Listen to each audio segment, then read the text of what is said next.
마가복음 2장 23절부터 28절까지 말씀입니다. 마가복음 2장 23절부터 28절까지 말씀입니다.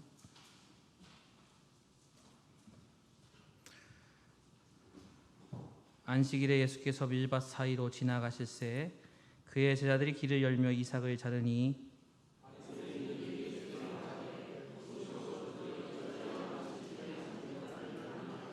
예수께서 이르시되 다윗이 자기와 함께한 자들이 먹을 것이 없어 시장할 때 한 일을 읽지 못하였느냐?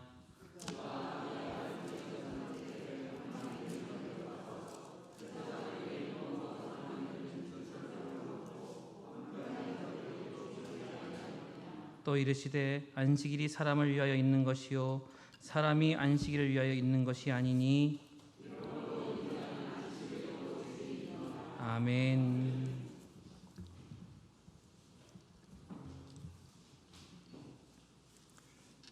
오늘은 현대판 바리새인을 조심하라, 이런 제목으로 하나님의 말씀을 증거하겠습니다. 제가 어린 시절부터 신앙생활하면서 두려움이 하나 생겼습니다. 어떤 두려움인가 하면 제가 성경을 읽어보니까 바리새인, 서기관, 랍비 이런 사람들하고 예수님은 원수 관계가 되었더라고요. 근데 어린 생각에 아니 바리새인이 참 신앙생활을 참 잘했다고 생각하는데 그들은 왜 예수님과 원수 관계가 되어버리고 구원도 받지 못하고 신앙생활을 그렇게 잘못하게 되었을까? 혹시 나도 바리새인처럼 되어버리면 어떡할까 하는 두려움이 저에게 굉장히 크게 자리 잡게 되었습니다. 그러면서 오늘날까지도 저 스스로를 계속적으로 점검합니다. 나는 혹시 바리새인처럼 되어 가고 있지는 아니한가? 오늘 말씀의 제목이 현대판 바리새인을 조심하라. 오늘도 우리가 신앙생활을 자칫 잘못하면 바리새인이 현대판 바리새인이 될 가능성이 매우 높다라고 하는 사실을 염두에 두면서 오늘 이 말씀을 깊이 가슴에 새길 수 있는 기회가 되기를 바랍니다. 이스라엘 사람들은 모세 이후로 율법과 계명을 사회생활의 규범으로 지켰습니다. 그런데 이 규범이 점점 고착화되어서 나중에는 교조주의가 되어 버렸죠. 교조주의라고 하는 말은 원리나 원칙에 얽매여서 융통성이 없는 태도나 사고방식을 교조주의라고 합니다. 그 중에서 특히 십계명은 모세가 하나님께 직접 받은 것이죠. 그래서 절대적인 것이 되었습니다. 그리고 그 중에서 안식일에 관한 계명은 또한 특별히 엄격하게 지켰습니다. 이 안식일을 제정한 원래 의미와는 상당히 멀어지지 않았나 이런 생각을 합니다. 제가 유대인들이 지키는 안식일의 계명을 좀 찾아보니까 씨앗을 심는다거나 씨를 뿌린다거나 물을 준다거나 하는 것은 다 안식일을 범하는 죄로 간주되었고, 또 밭을 간다는 것은 말할 필요도 없고, 잔디 정원에 놓인 무거운 의자를 끌어당겨서 그 의자가 땅에 파고 들어가서 구멍이 생기면 그것도 안식일을 범하는 죄라고 생각했습니다. 추수하는 것은 뭐 말할 필요도 없고요. 땅에서 나서 자라는 것은 무엇이든지 가지나 잎 하나도 뽑거나 잘라서는 안 됩니다. 죄라고 생각하죠. 과일을 따거나 버섯을 채취하는 것도 물론 안 되고, 또 잔디 깎는 것도 안 됩니다. 또 자라는 꽃과 식물을 손으로 만져서도 안 되고, 나무에 오르거나 과일의 냄새를 맡는 것도 안식일을 범하는 죄라고 생각했습니다. 쭉정이를 알곡과 쭉정이를 바람에 날려서 구분하는 것도 물론 죄고요. 그 다음에 빵을 만들기 위하여 혹은 시멘트 반죽하는 것도 물론 죄입니다. 그리고 심지어 옷에 얼룩이 묻어서 이 얼룩을 제거하기 위해서 옷을 이렇게 겹쳐서 이렇게 문지르는 것, 이것도 죄입니다. 또 옷에 얼룩이 묻어서 손톱으로 톡톡 털어내는 것도 죄입니다. 어렵죠? 또 바느질 하는 것도 이건 뭐 이루 말할 수 없는 죄고요. 글씨를 쓰는데 예를 들어서 알파벳, 히브리어 알파벳은 쭉 있는데 알렛 뭐 이렇게 김멜 다우 하우 뭐 이렇게 있는데, 알파벳 두 글자를 쓰면 죄고, 한 글자까지는 죄가 아니고 두 글자 쓰면 죄고, 걸음을 걸어도 얼마만큼 걸으면 죄고 얼마만큼 걸으면 죄가 또 아니고, 참 어렵게 이 사람들은 규정을 만들어 놓았습니다. 그러니까 이 안식일을 지킨다는 것이 이 유대인들에게는 굉장히 피곤하고 힘든 날이 되어 버렸습니다. 그런데 원래 안식일이라고 하는 것은 영어로 세베트라고 하는 단어인데요, 이 세베트라고 하는 단어는 히브리어 동사인 샤바트에서 왔습니다. 근데 샤바트라고 하는 뜻이 뭐냐 그러면 원래는 쉰다라고 하는 뜻입니다. 안식일은 창세기 2장 3절에 보면 하나님께서 이 우주를 만드신 후에 일곱째 날에 안식하셨다라고 하는 데서 우리가 그 기원을 찾고 있죠. 그런데 또 한편 생각해 보면, 그러면 이 안식일은 하나님을 위해서 만들었을까 아니면 사람을 위해서 만들었을까? 여러분, 하나님은 안식할 필요가 있습니까 없습니까? 하나님 안식할 필요가 있어요 없어요? 안식할 필요 없죠. 그러면 하나님께서 안식일을 우리에게 주신 것은 누구를 위해서? 사람을 위해서. 일주일 내내 열심히 일하지 말고 6일 동안은 힘써 일하고 제7일 날에는 안식하면서 영적인 안식, 하나님께 예배드리면서 쉼을 회복하라 라고 하는 뜻으로 주신 것이 안식일입니다. 오늘 이 본문에 보면 안식일 날 예수님의 제자들이 밀밭을 지나가게 됩니다. 23절에 보니까 안식일에 예수께서 밀밭 사이로 지나가실새 그의 제자들이 길을 열며 이삭을 자르니. 그러니까 아마 이 제자들이 배가 몹시 고팠던지도 모르겠습니다. 그래서 밀밭 사이를 지나면서 밀 이삭을 잘라서 입에 털어 넣었을 수도 있습니다. 그랬더니 24절에 보면 바리새인들이 즉각 반응합니다. 바리새인들이 예수께 말하되 보시오, 저들이 어찌하여 안식일에 하지 못할 일을 합니까? 그랬더니 예수님께서 뭐라고 이야기하는가 하면 구약을 끌어와서 이 말씀을 하시죠. 다윗이 자기와 및 함께한 자들이 먹을 것이 없어 시장할 때 한 일을 잊지 못하였느냐? 그가 아비아달 대제사장 때에 하나님의 전에 들어가서 제사장 외에는 먹어서는 안 되는 진설병을 먹고 함께한 자들에게도 주지 아니하였느냐?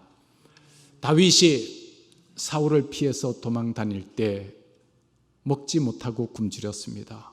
그때 진설병을 다윗의 부하들이 나누어 먹고 힘을 얻었던 사건이 있습니다. 그 말씀을 예수님이 하시면서 예수님은 이렇게 이야기합니다. 27절, 또 이르시되 안식일이 사람을 위하여 있는 것이요 사람이 안식일을 위하여 있는 것이 아니니, 28절에 보면 이러므로 인자는 안식일에도 주인이니라. 예수님이 안식일의 주인이기 때문에 예수님하고 같이 있을 때는 안식일을 범하는 것이 죄가 아니다, 이런 의도로 말씀을 하셨습니다. 안식일에 대한 이 규정, 안식일에 대한 이 규례를 이 유대인들은 철저하게 지키고 있었는데 예수님은 이 안식일에 대해서 상당히 유연한 태도를 취하십니다. 이것은 이 안식일을 범한 사건은 마가복음 3장에도 계속됩니다. 마가복음 3장에 보면 3장 1절에 예수께서 다시 회당에 들어가시니 한쪽 손 마른 사람이 거기 있는지라. 한쪽 손 마른 사람, 누가복음 6장에 보면 오른손이 말라버린 사람. 여러분, 손 중에 오른손하고 왼손하고 어느 손이 더 중요합니까? 다 중요하지만 유대인들은 오른손은 거룩한 손, 왼손은 더러운 손. 화장실에 갔다가 뒤처리는 오른손으로 할까요? 왼손으로 할까요? 철저하게 왼손으로 합니다. 오른손은 안 합니다. 오른손은 거룩한 손이에요. 그래서 사람들 사이에서 오른손을 내밀어야지 왼손을 내미는 것은 굉장히 큰 결례입니다. 왼손을 사람들 앞에 내어놓는 것은 보통 큰 결례가 아닙니다. 그런데 이 사람은 오른손이 말라 있어요. 그러니 이 사람은 얼마나 힘든 삶을 보내었을까? 얼마나 외로운 인생을 보내었을까? 얼마나 사람들에게 따돌림을 받았을까요? 사람들은 손이 말랐다는 사실을 하나님의 저주를 받은 것이라고 생각했고 수치스러운 일로 생각했습니다. 그래서 이 사람은 평생 수치를 안고 열등감 속에서 불행 가운데서 살아왔습니다. 근데 여기에 보세요. 2절 말씀은 마가복음 3장 2절은 굉장히 중요합니다. 사람들이 예수를 어떻게 하죠? 고발하려 하여 안식일에 그 사람을 고치시는가 주시하고 있거늘. 자, 여러분 여기에 고발이라고 하는 단어를 깊이 관심 가지십시오. 지금 여러분이 신앙생활을 잘하는지 못하는지 오늘 이 성경을 통해서 우리는 점검할 수 있습니다. 자, 오른손을 쓰지 못하는 불행한 사람이 안식일에 예수님 앞에 나왔습니다.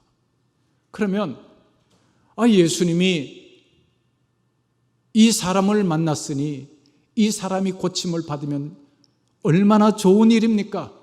그런데 이 바리새인은 예수님이 고치나 안 고치나 눈을 크게 뜨고 고발하려고 하고 있습니다. 고발하려고. 여러분은 사람을 어떤 눈으로 보고 있습니까?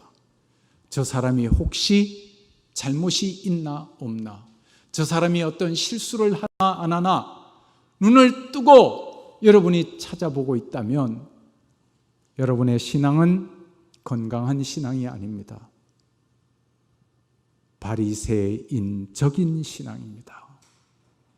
그런데 이 바리새인은요, 겉으로 신앙생활 너무너무 잘했습니다. 그런데 예수님은 이 바리새인을 뭐라고 이야기하시는가 하면 회칠한 무덤 같다. 여러분, 회칠한 무덤이 뭔지 아세요? 회를 칠해서 무덤 겉에서 보면 깨끗합니다. 그러나 무덤 속에 들어가 보면 썩은 시체가 진동하고 있습니다. 더러운 악취가 풍겨나고 있습니다. 바리새인의 신앙은 겉으로 보기에는 멀쩡했지만 내면으로 들어가 보면 다 썩었습니다. 왜? 다른 사람의 약점을 찾으려고 눈을 크게 뜨고 있었습니다. 저는 이 말씀을 통해서 나의 신앙생활은 어떤가? 나는 다른 사람의 잘못을 찾고 있지 않은가? 예전에 제가 영락교회에 있을 때 새벽기도 잘 나오시는 어떤 분이 저에게 찾아왔어요. 제가 그때 전도사였습니다. 전도사님, 아니 우리 교회 교인이 몇만 명이 되는데 새벽기도 몇 명 나오는 줄 아십니까? 새벽기도 한 50명 나옵니다. 그러면서 누구도 안 나오고 누구도 안 나오고 장로도 안 나오고 목사도 안 나오고 그렇게 쭉 읊어대는 거예요. 그래서 제가 그랬어요. 집사님 내일부터 새벽기도 나오지 마세요. 예? 무슨 말씀이세요? 당신 새벽기도 나오면서 안 나오는 사람 누군지 그거 체크하러 나오면 새벽기도 안 나오는 게 훨씬 낫습니다. 제가 그렇게 이야기했어요. 다른 사람의 잘못을 찾으려고 눈을 뜨고 사는 사람, 그 사람은 잘못된 신앙이요, 죽은 신앙이요, 바리새인적인 신앙입니다. 그런데 이 바리새인적인 신앙은 초신자들에게는 없습니다. 오래 믿은 사람에게 나타납니다. 제가 총회에 참석하면서 느낀 느낌이, 총회에 나오는 분들 가운데 많은 분들이 구원받지 못했을 수 있겠다 이런 생각한 적이 있었어요. 왜냐하면 총회 가면 다 막 소리 지르고 막 거의 싸우는 것 같더라고요. 목사님, 장로님들이 모였는데 어떻게 저럴 수 있을까?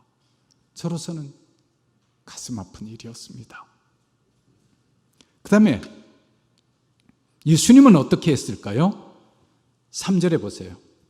예수께서 손 마른 사람에게 이르시되 한가운데 일어서라 하시고, 4절에 그들에게 이르시되 안식일에 선을 행하는 것과 악을 행하는 것, 생명을 구하는 것과 죽이는 것 어느 것이 옳으냐? 여기에 예수님이 바리새인적인 신앙과 건강한 신앙의 차이를 말씀을 예수님이 직접 하셨습니다. 선을 행하는 것, 악을 행하는 것, 생명을 구하는 것, 죽이는 것. 여러분, 어떤 사람이 신앙이 좋은 사람이에요? 선을 행하는 것, 살리는 사람. 그런데 만약에 여러분들이 신앙생활 하면서 여러분들이 신앙생활 잘 한다고 생각하면서 다른 사람을 죽이는데 여러분의 믿음을 활용한다면, 아, 당신은 왜 그렇게 신앙생활 하느냐? 그리고 정죄하고 다른 사람을 판단하고 비판하는 사람이라면 여러분의 신앙은 바리새인과 같은 신앙생활이라고 하는 말입니다. 자, 5절 말씀을 보시죠. 그들의 마음이, 그 다음에 뭐라고 되어 있죠? 완악함을 탄식하사. 그러니까 바리새인의 신앙은 다른 사람의 그 약점을 찾기 위해서, 다른 사람을 죽이기 위해서 자기는 신앙생활 잘하는 거예요. 그러면 아무리 잘해도 소용이 없어요. 예수님께서 회칠한 무덤이라 그러고 또 한마디 말씀을 하셨는데 뭐라 그러냐면 독사의 새끼들이라. 옛날 성경에는 독사의 자식이라고 번역했는데 새로 바꾸면서 독사의 새끼라고 그냥 직역을 했어요. 조회라고 하는 말인데, 독사의 새끼라고 하는 말이 무슨 말이냐 그러면, 독사는 다른 사람을 물면 죽입니다. 독을 퍼뜨립니다. 내가 내 속에 독을 품고 다른 사람을 보고 있다면 바로 내가 바리새인이다. 내가 바리새인이다. 제가 이 성경 보면서요, 얼마나 은혜를 받은지 몰라요. 나는 다른 사람의 약점을 봤을 때 정죄하는 사람인가, 고발하는 사람인가, 죽이는 사람인가, 살리는 사람인가. 그럼 올바른 건강한 믿음은 어떤 믿음? 여기에 보면 예수님께서 보세요, 참 기가 막히더라고요. 5절 말씀에, 마가복음 5장 3절에 그들의 마음이 완악함을 탄식하사, 여기 완악함이라고 하는 단어부터 우리 한번 좀 찾아보죠. 이 완악하다라고 하는 말을 제가 헬라어로 좀 찾아봤어요. 완악하는 것은 오늘 성경 본문에는 프로세이라고 하는 헬라어로 사용하고 있는데, 원형은 프로이노스라고 하는 단어더라고요. 어리석다, 무감각해졌다, 굳어졌다. 여러분, 신앙생활을 오래 하다 보면 마음이 굳어집니다. 딱딱해집니다. 어리석어집니다. 굳어집니다. 그래서 진짜 신앙에서 떠나서 바리새인적으로 변합니다. 그래서 다른 사람을 정죄하고, 다른 사람 죽이고, 다른 사람 고발할 거리 찾고, 이렇게 되어버린다는 거예요. 제가 이 말씀을 보고 얼마나 은혜를 받았는지. 딴 사람이 문제가 아니라 나는 어떠한가? 나는 어떠한가? 나를 늘 점검합니다. 만약에 내가 평생을 목사를 했는데 죽고 나서 천국도 못 가고 하나님 앞에 야 독사의 새끼야 그런 말 들으면 얼마나 억울하겠어요. 적어도 그런 일은 없어야 되지 않겠느냐. 그래서 저는 바리새인처럼 되는 신앙에 대한 정말 깊은 두려움이 있었습니다. 고등학생 때부터 지금까지.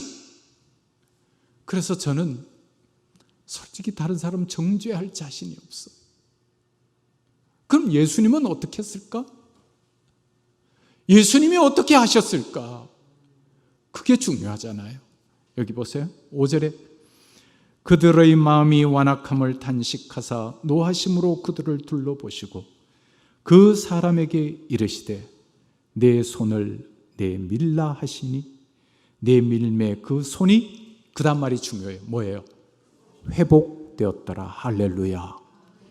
여러분, 어떤 사람에게 약점이 발견되거든 회복시키는 사역을 여러분이 감당하시기 바랍니다.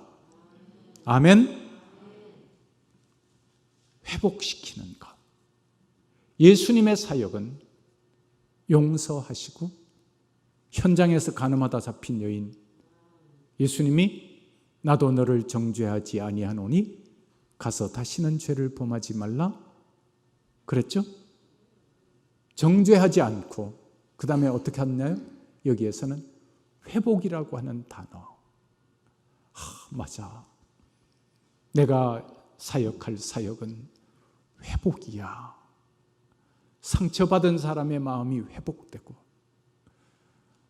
아픈 사람을 회복시키고 할렐루야.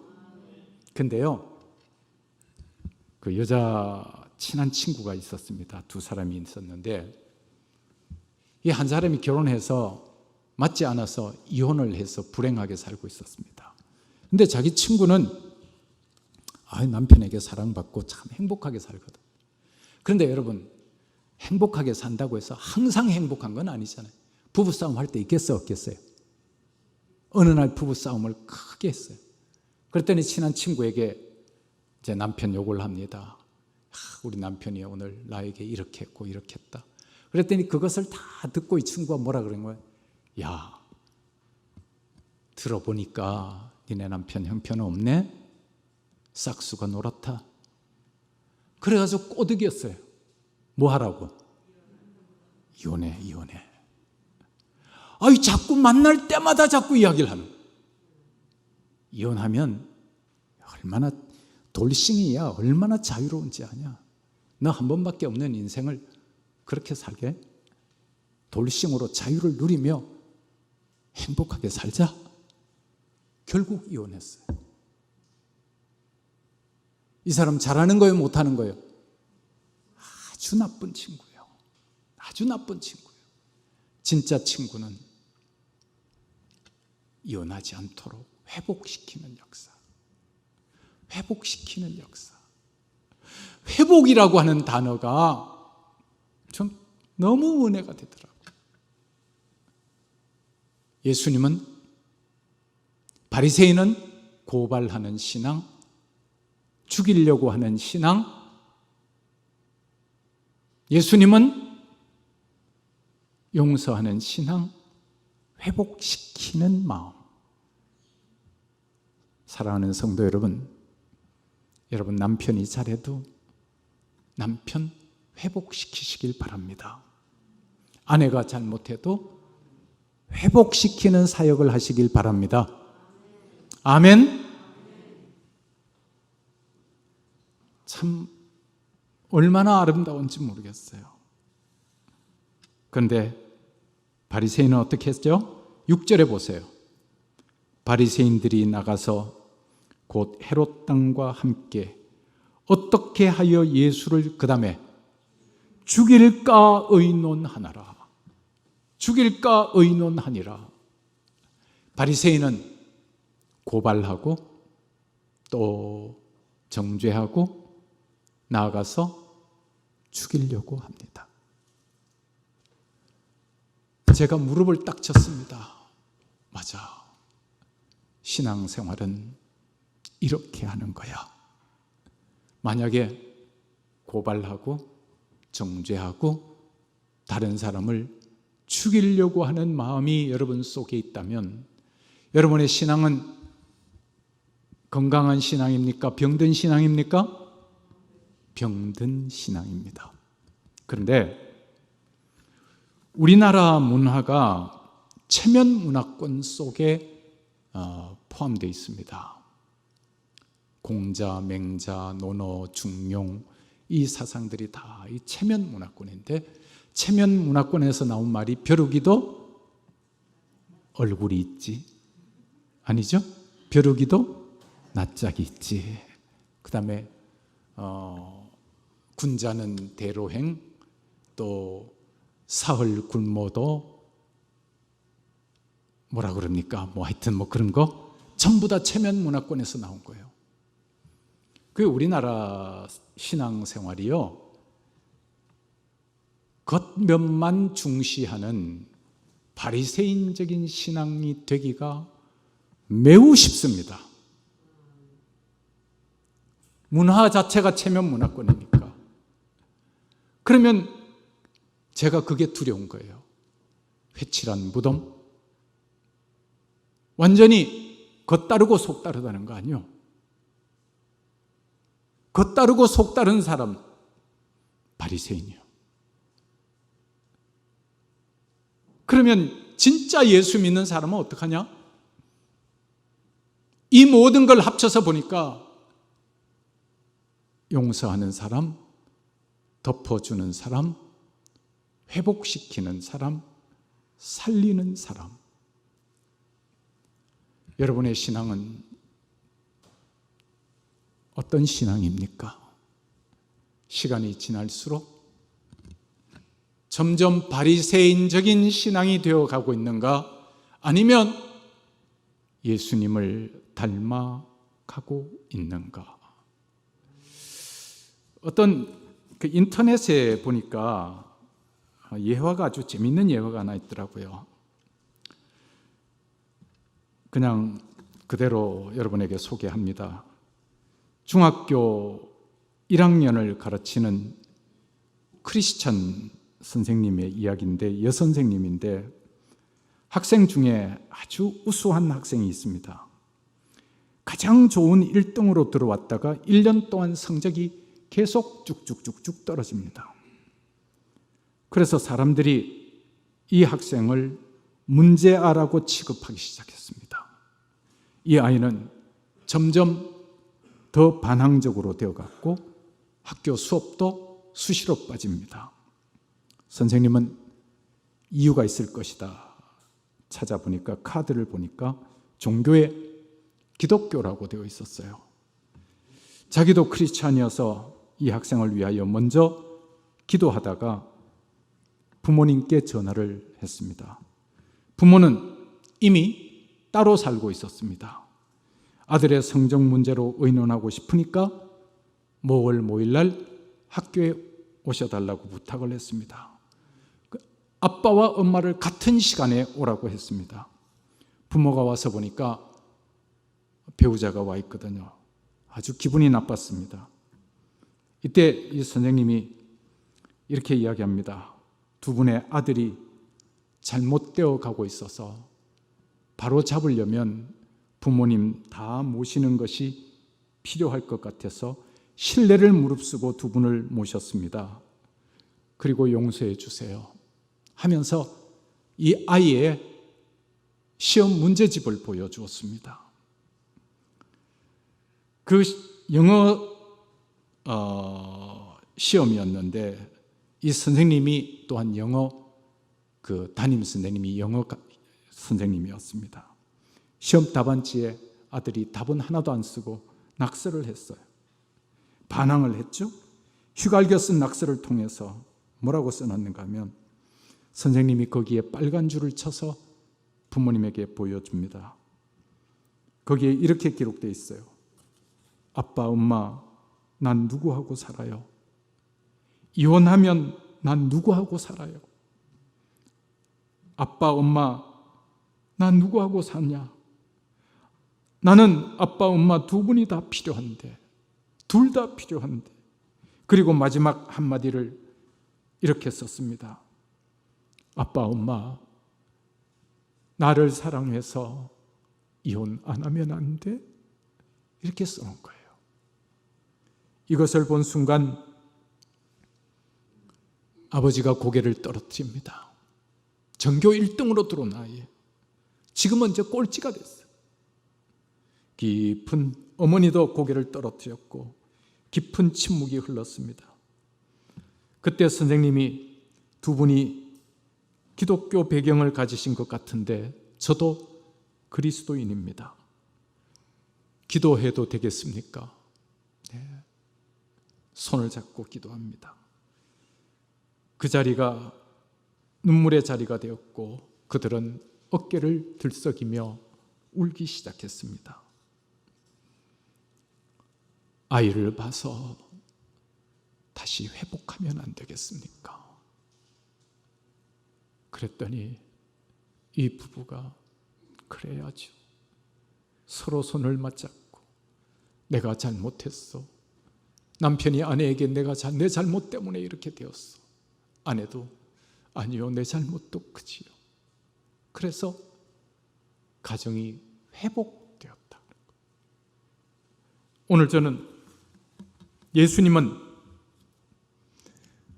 회복시키시는 예수님, 가슴에 왔다. 여러분, 행복한 교회 교인들은 어느 곳에 가시든지 회복하게 하는 사역을 감당하시기를 바랍니다. 그리고 치유하고 회복하고 용서하고. 멋있죠? 전 요즘 하루하루 사는 것이 기적 가운데 살고 있습니다. 그래, 인생이 이렇게 길지 않은 것을, 왜 그렇게 아둥바둥 살았던가 하는 생각도 때로는 들고요.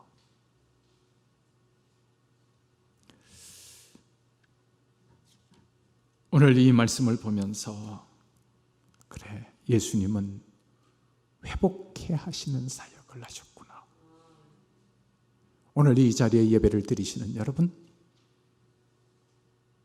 여러분의 신앙은 바리새인적인 신앙이 아니라 회복하는 신앙이 되시고, 또 다른 사람을 회복해 하는 사역, 이 선생님이 가정을 회복하게 한 것처럼. 요새 이런 선생님 잘 없어요. 저도 옛날에 고등학교 교사를 했지만 그때까지만 해도 참 괜찮았어요. 근데 요즘은 참 이런 선생님도 잘 없지요. 그러나 우리 행복한 교회 선생님들은 회복시키시고, 여러분 어떤 직장에 있든지 회복해 하시는 사역을 감당하는, 그래서 바리새인적인 신앙이 아니라 정말 건강한 신앙인, 예수님을 닮아가는 신앙인들이 다 되시기를 축원합니다. 기도합시다. 거룩하신 하나님 아버지, 오늘 안식일 문제로 바리새인과 예수님과의 이 날카로운 대립을 통해서 우리의 신앙을 점검케 하시니 감사합니다. 행여나 세월의 흐름 속에서 예수님을 닮아가는 신앙이 아니라 어느 순간에 바리새인화 되어가는 신앙이 아닌지 깊이 점검하게 하여 주시옵소서. 그래서 행복한 교회를 드나드는 성도들은 한 사람도 예외 없이 우리 주님에게 잘했다 칭찬 듣는 그리스도인들이 다 되게 하여 주시옵소서. 시간의 흐름에 따라 더욱더 예수님의 성품을 닮아가는 성도들 되게 하여 주시옵소서. 자기 의에 도취되어 다른 사람을 고발하고 다른 사람을 죽이고 하는 그런 신앙은 바리새인화된 신앙이라는 것을 분명히 깨닫고 성숙된 믿음으로 나아가는 성도들 다 되게 하여 주시옵소서. 죽이는 사람이 아니라 살리는 사람이 되게 하시고 회복시키는 성도들이 되게 하여 주시옵소서. 주 예수 그리스도의 이름으로 기도드리옵나이다. 아멘. 다시 자리에서 일어나셔서 찬송가 452장 1절과 2절 찬송하신 후에 담임 목사님께서 축도해 주시겠습니다.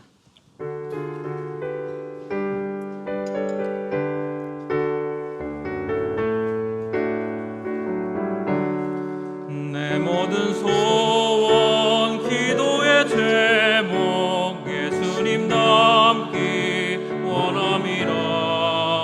예수님 영상 나 있기 위해 세상에 보았기 전에 예수님 닮기 내가 원하네. 날 구원하신 예수님을 내 마음속에 지금 고도사 주님의 영상 인치소서. 무한한 사랑 풍성한 긍휼 슬픈 자 위로하시는 주. 길 잃은 죄인 부르는 예수 그 영상 담게 하옵소서. 예수님 닮기 내가 원하네. 날 구원하신 예수님을 내 마음속에 지금 고도사 주님의 인치소서. 사랑하는 교우 여러분, 해밍웨이가 쓴 책 가운데 For Whom the Bell Tolls라고 하는 유명한 책이 있죠. 누구를 위하여 종을 울리나. 뭐 때문에 신앙생활을 하는가를 잊어버리지 마십시오. 자칫 잘못하다가는 바리새인처럼 될 수도 있습니다. 바리새인처럼 되면 구원 못 받습니다. 예수님과 원수가 됩니다. 회칠한 무덤이요 독사의 새끼입니다. 그러나 우리는 내면에 독이 있는 것이 아니라 사랑이 있고 덕이 있고 너그러움이 있고 용서가 있고 회복시키고자 하는 그런 마음으로 우리 남은 생에 뜻깊게 살아가십시다. 지금은 우리를 용서하시고 구원하시기 위하여 십자가에서 목숨 버리신 우리 주 예수 그리스도의 은혜와 하나님 아버지의 극진하신 사랑과 성령님의 역사 인도 교통하심이 복된 주일 주 앞에 나와 예배드리는 3부 예배에 참여한 사랑하는 성도들과 온라인으로 예배를 드리는 모든 성도들 가정 위에 저들의 생업 위에 앞날 위에 자자손손 위에 흩어져 있는 우리 온 교우들 위에 지금으로부터 영원토록 함께 하시기를 간절히 축원하옵나이다.